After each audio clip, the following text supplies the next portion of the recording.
Well, here we are, another episode. What are we talking about today, Renee? Yeah, we are continuing our series when we worked with children in hospitals, and we're going to be talking about hospital workplace violence prevention. When you work with kids, I don't know about you, Jason, but I used to get beat up working with kids in the psychiatric hospital back in the day, and I'm sure that trend is continuing. So we're going to talk about some statistics about what kind of workplace violence is going on, and then really talk about some solutions, what we can do about it, and how training can be a key factor in helping people not get injured at work. But before we do that, Jason, what is going on here in April on the farm?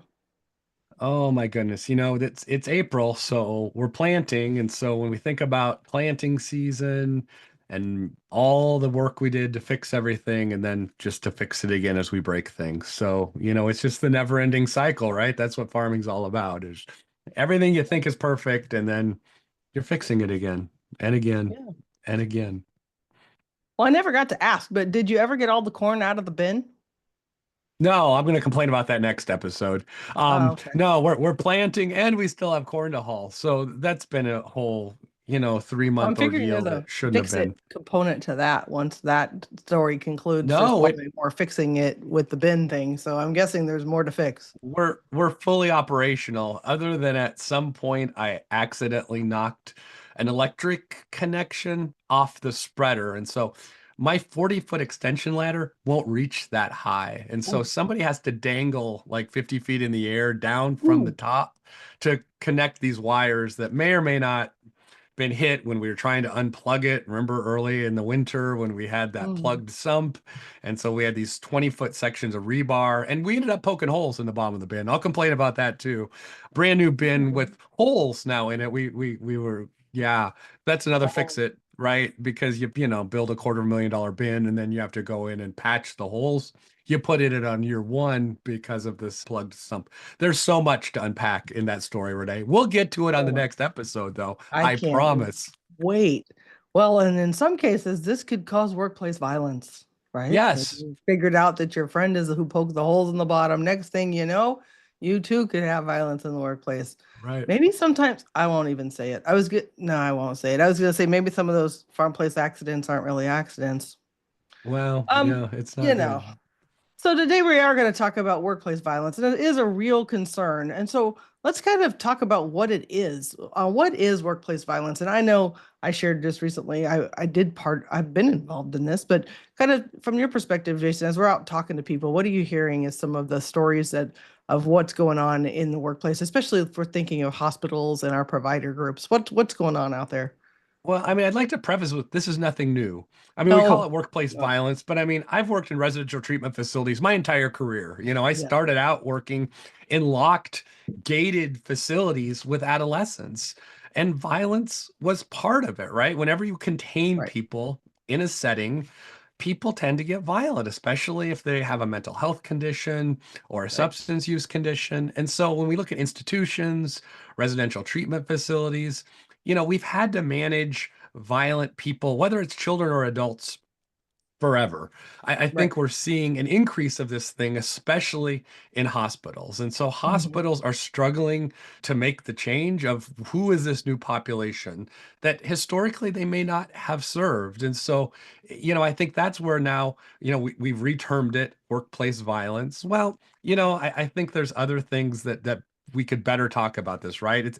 It's about how are we managing everyone's emotions in whatever setting someone presents at. And, I can tell you, and we'll get to it later, because my opinions and my soapbox come out on this. People are only violent when we escalate them. If we have good de-escalation practices and policies and procedures and trainings in place, people don't escalate. And that means people don't become violent. If someone becomes violent, we missed all the signs that caused an escalation to the point where someone became violent. Even if someone's internally preoccupied, actively psychotic, you can still de-escalate the person because I've done it numerous times across my career in locked settings, in open settings, in all of the settings we're talking about here today. Mhm. So I don't have a lot of tolerance when people tell me that people are just violent and there's nothing we can do. I don't buy that for a minute, Renee. Yeah. Well, and I've been involved too. So I mean, I started in psychiatric hospitals. I was a mental health technician as I was finishing my master's degree and as I was working on units, all different ages, and saw all kinds of things. But you're right. I've had to de-escalate on a L train pass in Chicago. One Mhm. time I walked too far away from my people I was traveling with, and I forget about those kind of tucked in positions where people can stay heated. And I walked past it to read a sign, and he popped out behind me. And my friends and family kind of freaked out that he was behind me. But, if you've got those skills and you can use that voice of just like, that you weren't really trying to hurt anybody or do anything, you can really talk people down. And, sometimes I got lucky. I mean, I won't say it was all just skill, but there's other times I'm like, you're right, there's some challenges. And shoot, I've been hit and kicked and bit with the best of them through my years in adolescence. So I did it wrong and then learned to do it Mhm. better. And so I'm excited today about this conversation because there's a lot we can learn on how to do this and how to do it better. But one thing I wanted to talk about before we get into the data, this is really underreported. And what's really Right. not good is when administration don't take this for what it is. And we've heard, Mhm. when you're hearing staff assaults and things just the ratio of what actually gets reported is very low. And then sometimes, I don't know about you, Jason, but I've been in a situation where bad things did happen, and then they didn't really want to report it because they didn't want to deal with workman's comp, or they Right. wanted to try to say that you had a pattern in this so that they wouldn't have had to deal with it with workman's comp. And so there are some tricky parts to this because if you do get injured on the job, you are supposed to have availability to you to get help.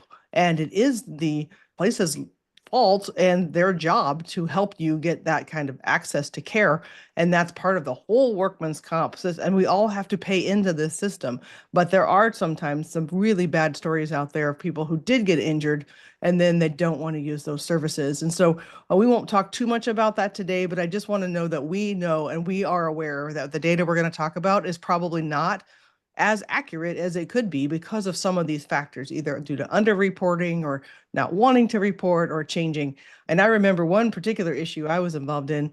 Nothing more fun than getting called in with the CEO on a Sunday morning because something went wrong on Saturday night. Let Mhm. me tell you. So I've been there, done that. So let's talk about the data, Jason. What are we seeing out there as what is reported?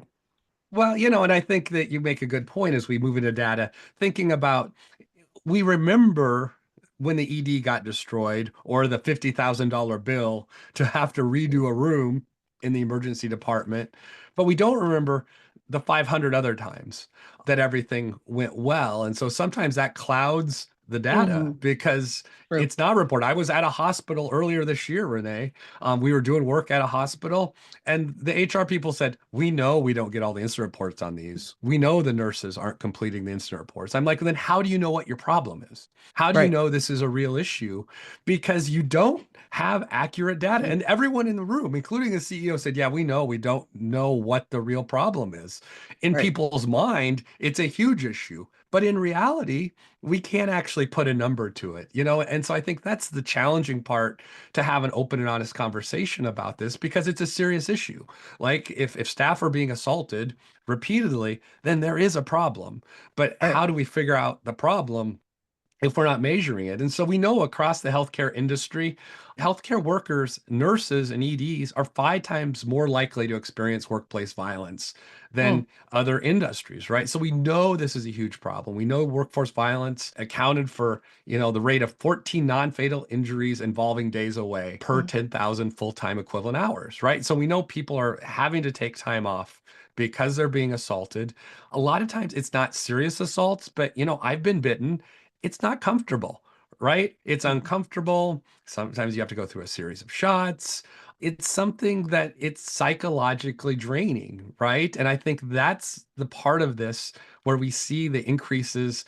85% of healthcare workers report increased anxiety, 60% Mm. depression, 81% burnout. That's data from the CDC. And really, that's because of that ongoing being in that environment where you may be assaulted or you have been assaulted, and that's traumatic. And so we need to recognize the trauma that's embedded in all of this. And so the data doesn't look good for healthcare workers, right? Because these are a lot of negative impacts that come from these assaults.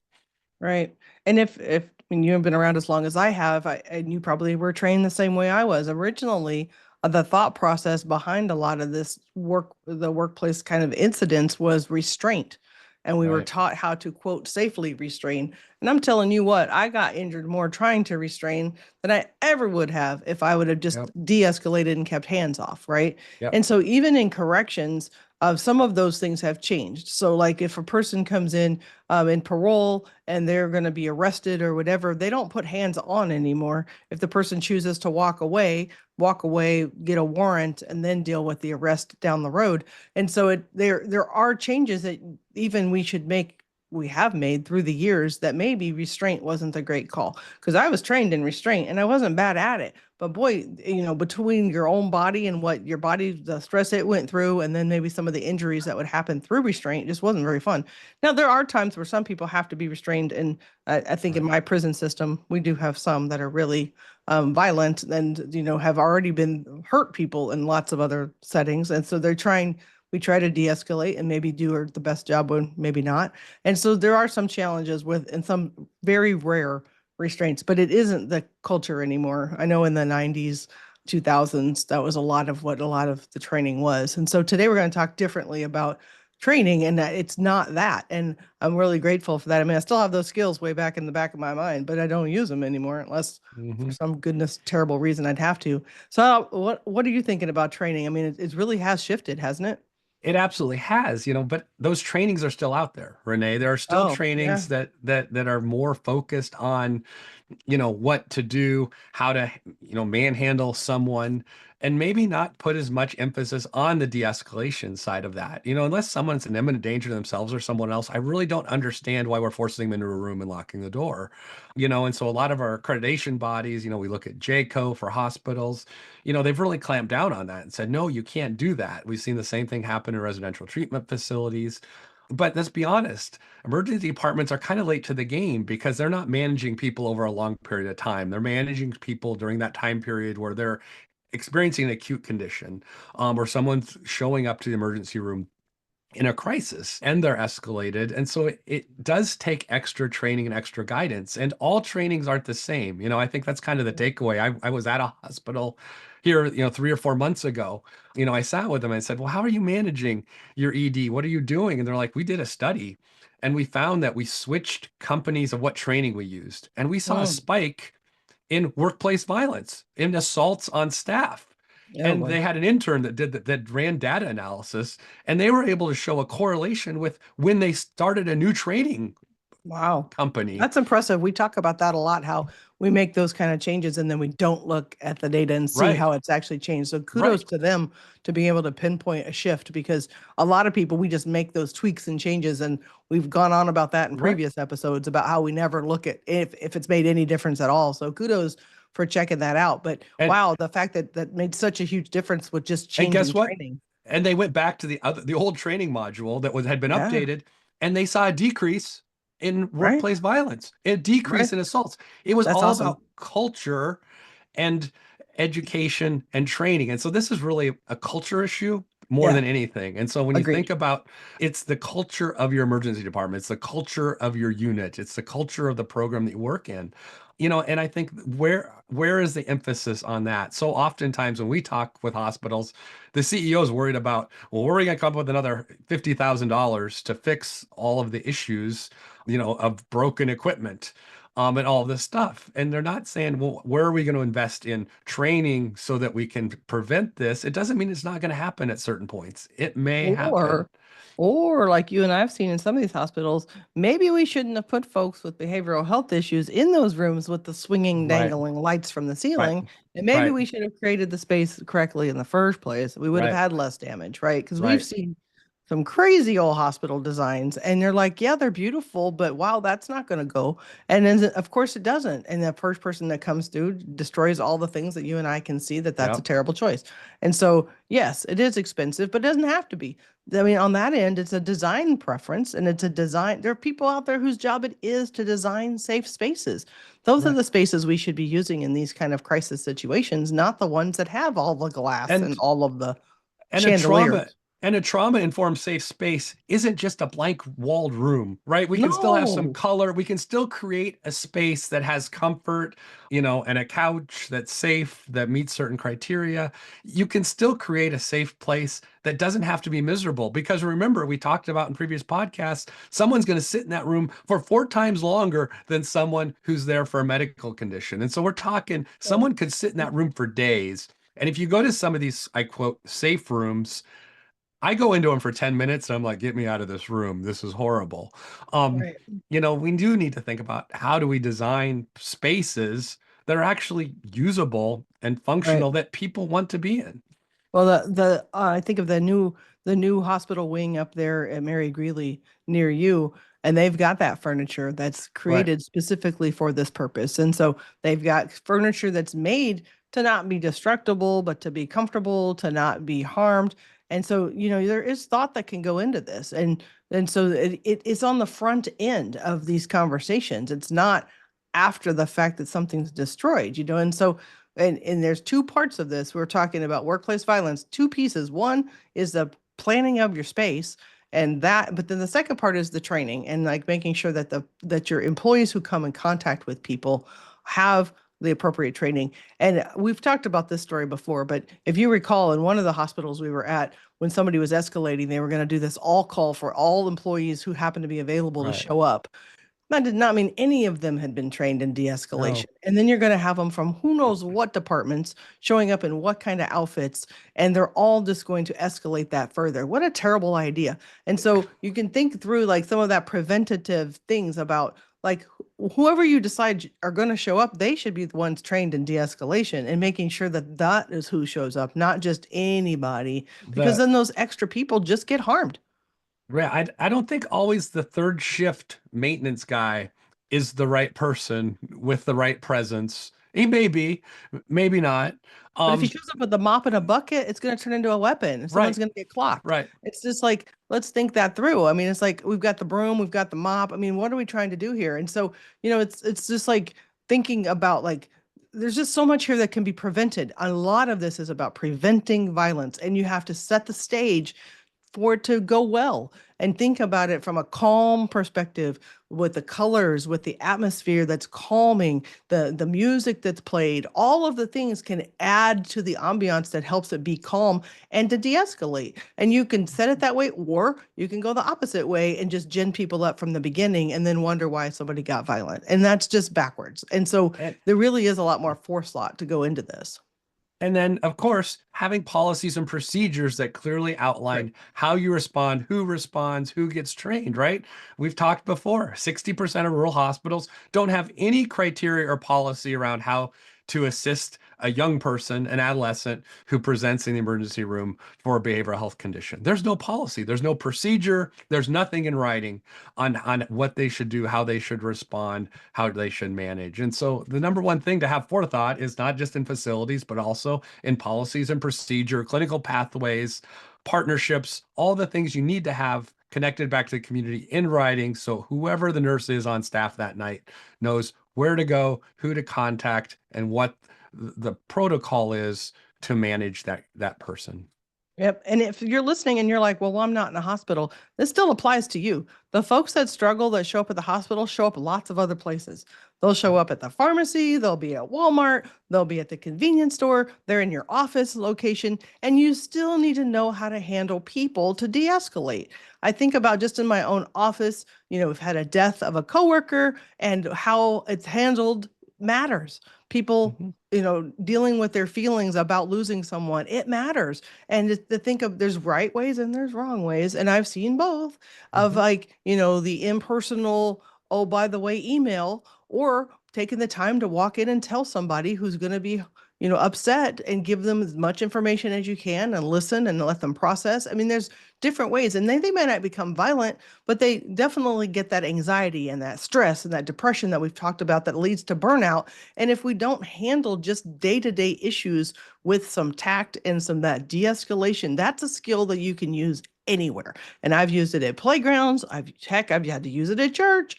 And so things happen. And so bad things happen and people get upset, and there's ways to help them process through that if you're trained. So training is such a huge part. So Jason, And talk about what specific types of training might we be talking about here that could help? Do you have well, ideas?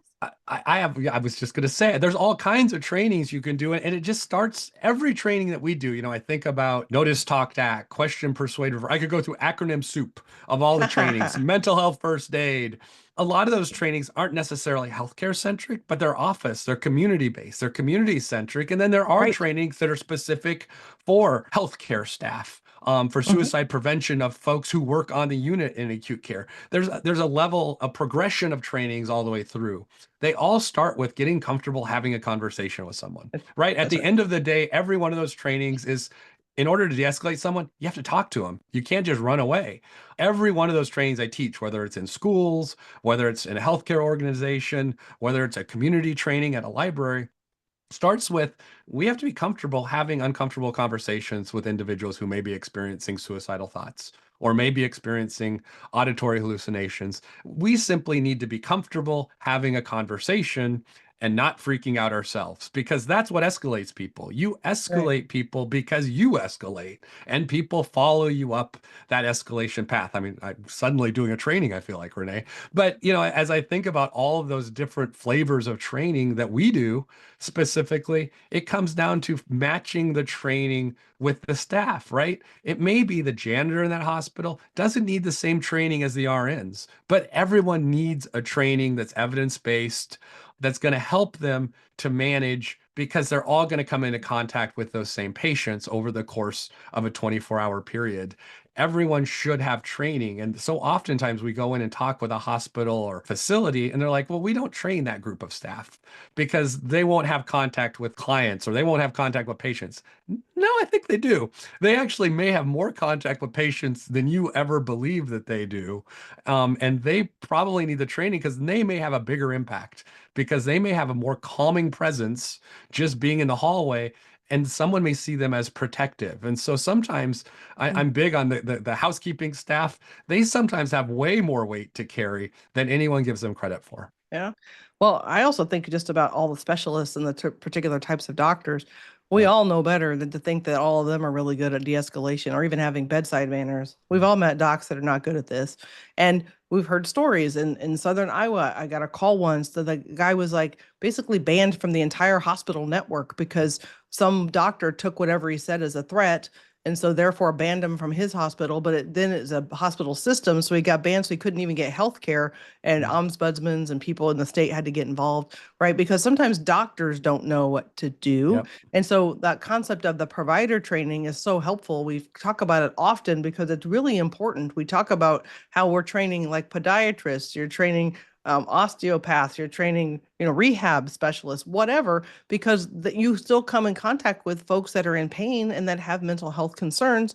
And so if you're a person and they are in a chronic pain situation or learn they have cancer, you could easily escalate into something that it's not maybe your training or your gifting or even your particular training path, right? But that doesn't mean you shouldn't know how to de-escalate people. Healthcare should be a people person system. So nurses in any area of the hospital need to know, and that the doctors in those areas need to know if and not just not treat people because they have a condition they don't understand. And so, it's a hospital wide. So don't even assume your psychiatrists know how to do this. I've met some Right. psychologists and psychiatrists that I don't think have this either, and they would not be good in a crisis. So just Right. make sure that everybody's included, right? Don't single anybody out. Let's include everybody. And provider, we always talk about provider because it's an awesome training to give people firsthand knowledge of what it's like as a Mhm. person or a family member with those issues, with mental health concerns on how they want to be treated and some of the barriers that they've run into and some of the escalating statements that have been made to them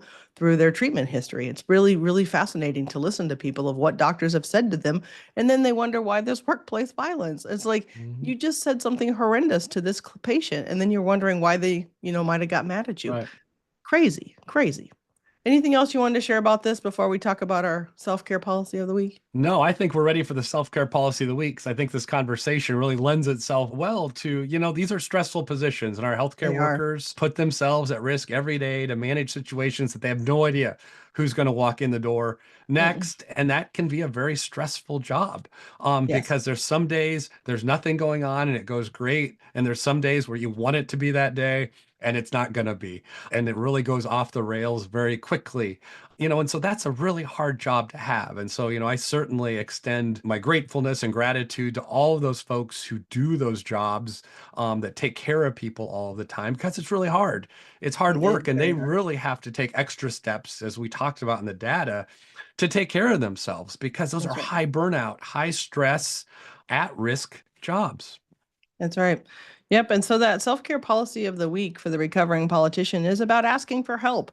And we all sometimes think, well, that just means we're talking professionals and that you have to have money to do that. No, you don't. I mean, there's so many people out there that'll be willing to help if we just ask them.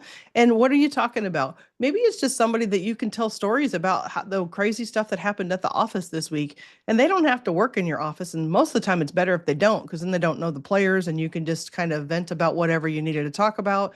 Or if you're the only one of something and you're like, there's nobody else has a job like mine, you don't have to. You could find maybe another business owner if you're a business owner, or a colleague or a friend that is just open to listening and letting some of that stuff out. One, it shouldn't all come home because your spouse shouldn't have to take all of it. And second, other people want to share their stories and their lives too. So it becomes a two-way thing. You can learn all about whatever they do that's very different than what you do and be a resource for them. And so just making sure you ask, because there's a lot of people out there I could help, but if they don't want the help or they're not asking, I don't just go volunteer. Say, hey, let me help you.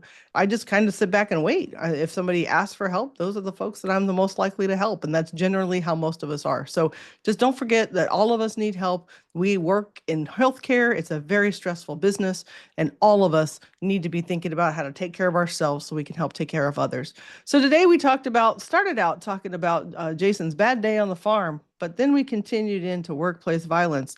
And there's tons of things we can do for prevention through training. And so if you're not sure what to do there, please reach out to us. We've got so many ideas for you, and we could talk specifically. Jason's really good at being able to kind of assess your situation at your place of work and say, this might be a good training for you, like how much time you have to put into it, maybe how much cost you have, the budget you have, and be able to say, this would be a great resource. It's a place to start. The best thing you can do to prevent violence is to train your people. Before we go, we just want to ask you to please follow us on LinkedIn, Facebook, or YouTube. And if you decide to leave us a positive review about this podcast, we'll send you a prize. Thanks, everybody. Have a great week. We'll see you next time.